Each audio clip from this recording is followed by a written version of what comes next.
Makausap pa. Diha sa ko ang kanabang dili hingpit nga pagkatao. Dili hingkod sa pagtuo. Gidala ko sa Ginoo sa panahon nga iya kong tawgon aron mahimo nga pastor.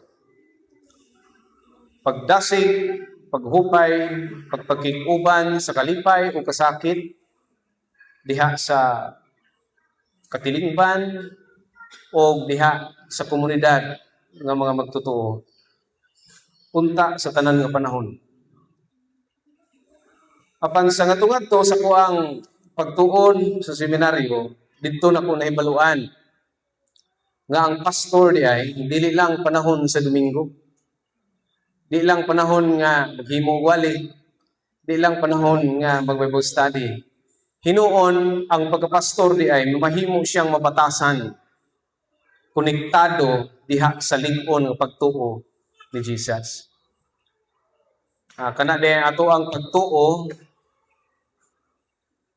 pasabot day na nga naa ka nato ang dakong responsibilidad sa tanang aspeto sa atong kinabuhi. Nini nga Domingo atong himuon ang pag-eleksyon no sa ato ang mga council. Siguro dunay uban ato ang ginabalik. Wala ko'y uban siguro mga bag-o no ingon nga mamahimong council sa ato ang local church. Mamahimong kauban sa pastor, mamahimong partner sa Ginoo nga dunay espiritu sa pagboluntaryo sama sa 12 ordinary men, mga apostles o mga disciples. Ingon nga giset apart, gipinig as representative sa tanan nga mga sumusunod ni Jesus aron mahimong partner o saksi sa tanan nga panahon, ilabi na sa panahon sa kamatayon ni Jesus. So, dili lang di ay 12 ka buok ang sumusunod ni Jesus, but actually, is a community. Lapaw pa sa 12. O 12, ang 12 mo ay gihimo nga representative sa maong community. O kini nga ebanghelyo, dili lang sa mga kadtong mapili, no? Ingon nga council. Kundi bisan kanato nga tanan nga dunay pagtuo ug andam nga mosunod sa paglakaw pinaagi sa tuang iglesia or pinaagi sa tuang adlaw-adlaw nga kinabuhi. Mao nga dunay tulo ka butang gikan sa tuang ebanghelyo nga makadugang o siguro makapabag-o sa tuang pangunahuna sa matang sa pagtuo isip mga membro nini nga iglesia. Una, Jesus calls ordinary people to His mission. Ordinary people ang ato ang gigamit tungod kay kitang tanan ang matag usa ordinaryo nga mga binuhat sa Dios. Diha sa ministry ni Jesus, base sa balaang kasulatan, wala lang siya nagtudlo, no? Wala lang siya nag-ayo og mga masigiton. Hinuon pili siya og mga tao. Dili pagpili sama sa kanamura og pamulitika nga paagi no? Daghan nga mga requirements, daghan nga mga standards, no? Gikan sa hunahuna ug mata sa mga tao. Nagpili siya aron himuon niyang mga disipulo, no? A learner or apprentice.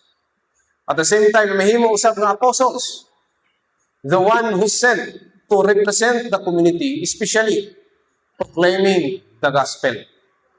O sundon ang paagi ni Jesus. O ang paagi ni Jesus, mao ang suffering servant. A model of a true and good leader.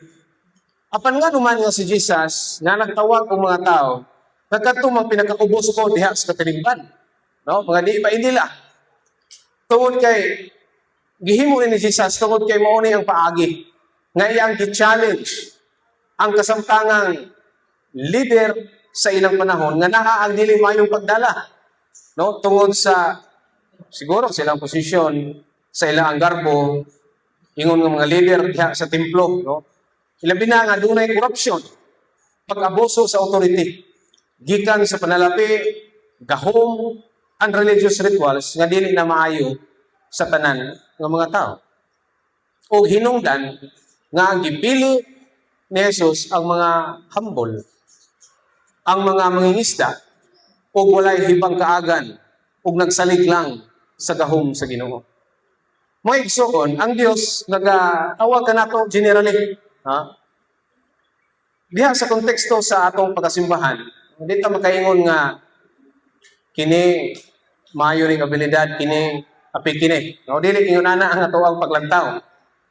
Naay kakayahan sa lain-lain nga paagi sama sa mga 12 disciples. Dili sila pareha og una-una.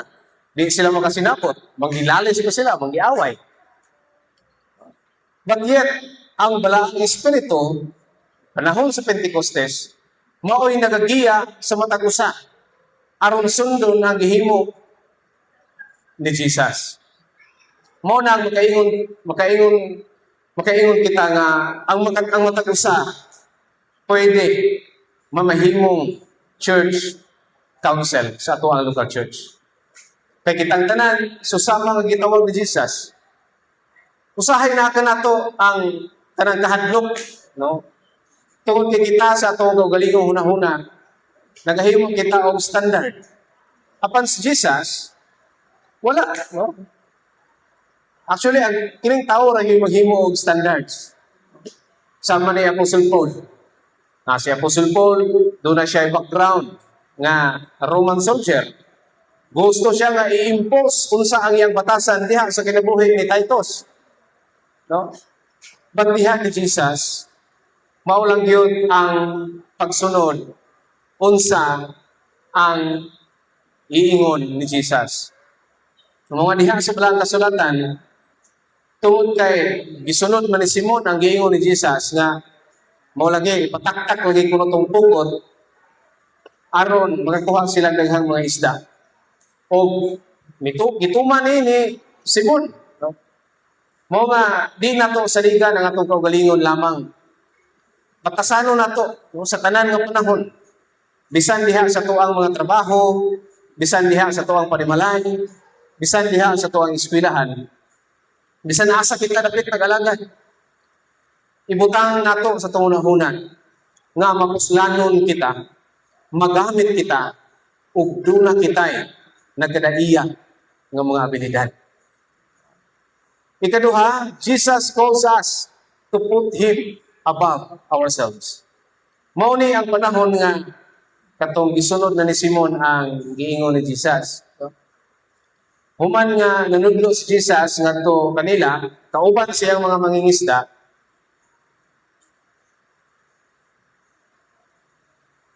Miingon si Jesus nga, palawod kamo o itaktak ang inyong mga pukot aron makukuha kamo og daghang mga isda.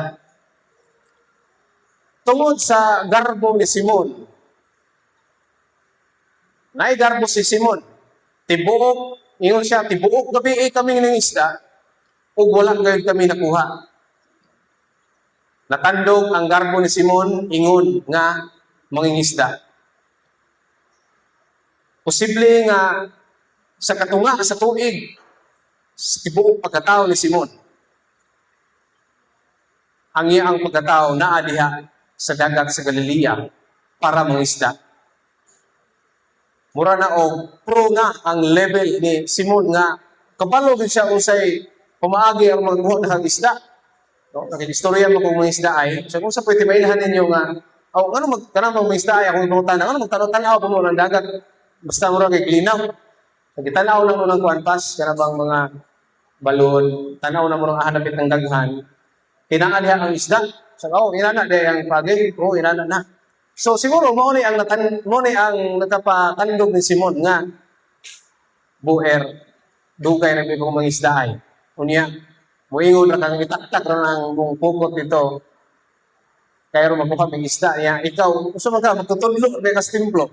Di ka tinuod nga mangisda. Kami hinoon makaingon niya na. Pero kay imo amin ning gisugo, anas Simon. Ako aning itaktak ang mga pukot. Tungod kay si Simon, gituman lagi niya ang giingon ni Jesus.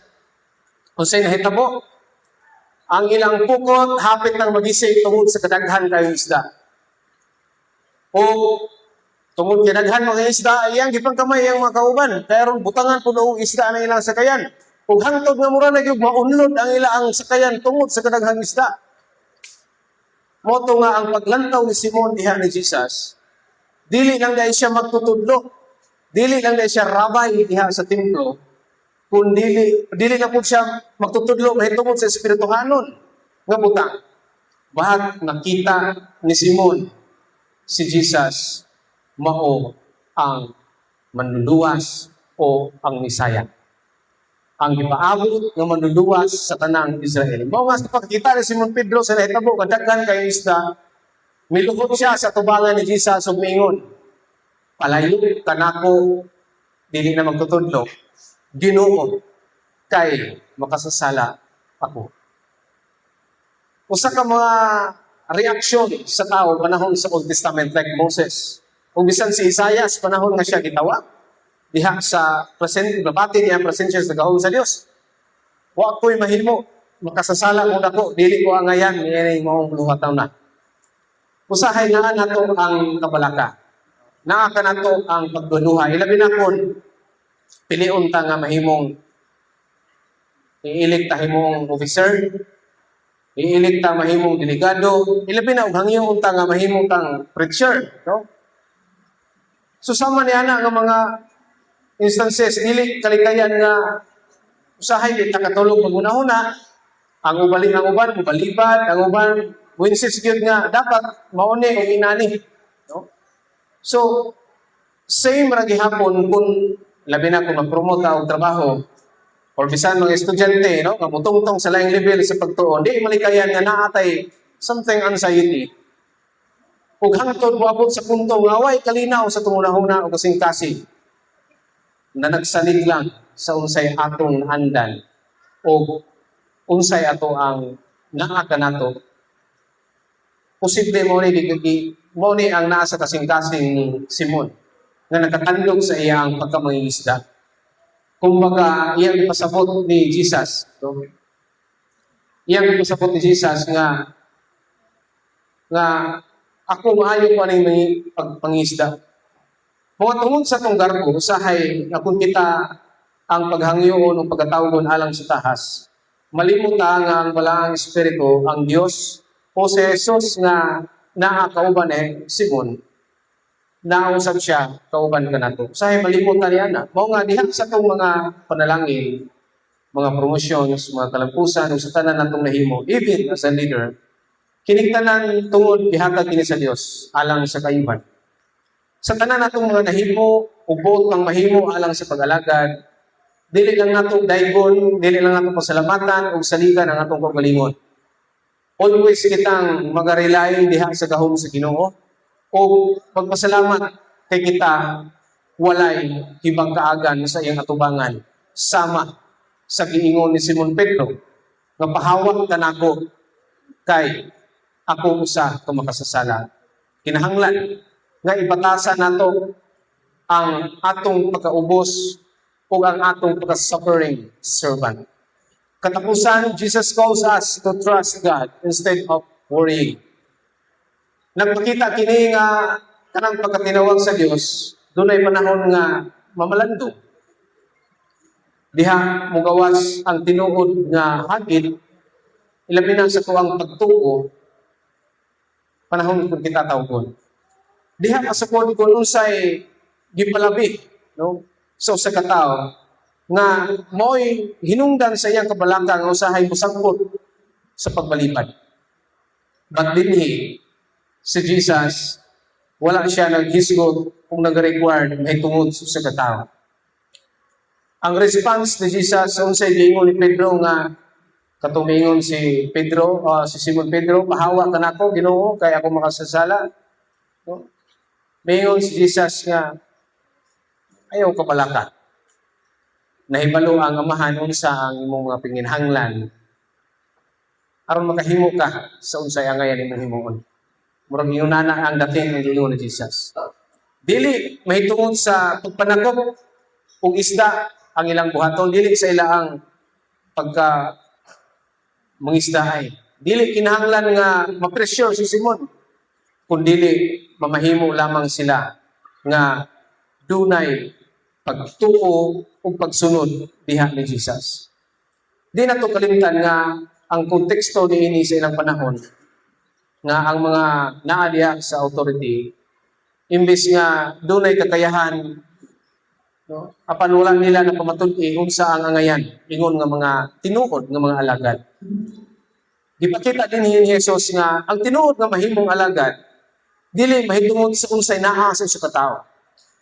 Mao nga kining mangingisda as representative sa sumusunod ni Jesus, mao'y ipakita diha sa katilingban nga by the grace of God, bisan sa ilang walay hipangkaagan, pwede silang gamiton, pag-uhon sa gahom sa balaang espiritu o mahimo silang tinuod nga sumusunod aron sa pagtukod sa kingharian sa Dios.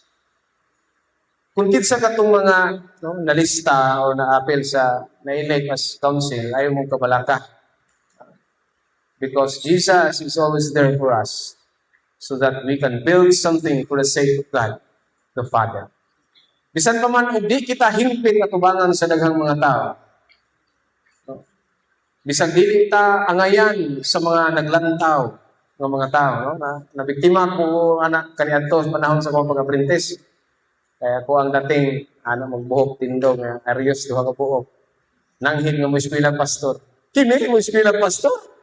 Basin mo pandong tani yung dita mo kanani, basin mo magasto ni nga to ang kwarta impas. Murag something ingon ana ako ang nabati pa. Bisan pa man nga dunay mutandi ka nato, no? Mas maayo to si Juan kay may dito siya angay kay Brian mo dito kay cum laude valedictorian ang high school pa. So what? Dili unta kini mao atong makapaluya. Dili unta kini mao hinungdan nga muhunong ta. Kun dili mao ni ang palingkon kanato alang sa pagtubo, pagtuo, pagbuhat sa unsay atong katungdanan. To strengthen and continue the ministry of Jesus